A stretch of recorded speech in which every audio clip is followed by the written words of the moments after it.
What makes a good contract for a design or construction project really depends upon the project type, the project delivery method that the parties have selected, and the identity of the parties to the contract.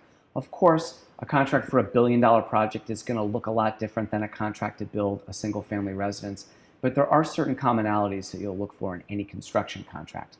One is a good recitation of the business deal. In other words, what is the scope of work to be performed in exchange for the fee to be paid?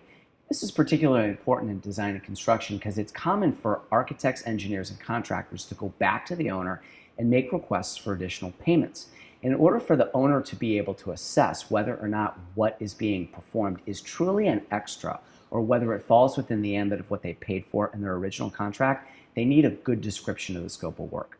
There are also other terms that are important to include, such as insurance, who's going to indemnify whom, questions of ownership of intellectual property, what is the standard of performance for the contractors and the design professionals, are there any warranties that are going to be included, will there be any damages limitations, and what sort of terms do you want to include in your contract for dispute resolution in the event the project goes south in the future.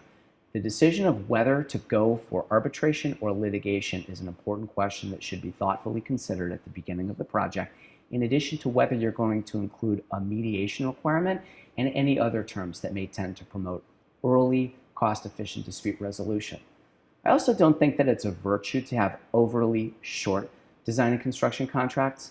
What you want in a design and construction contract is one that will cover the ambit of all of the various contingencies that may arise on a project. That tends to promote predictable outcomes and satisfied expectations.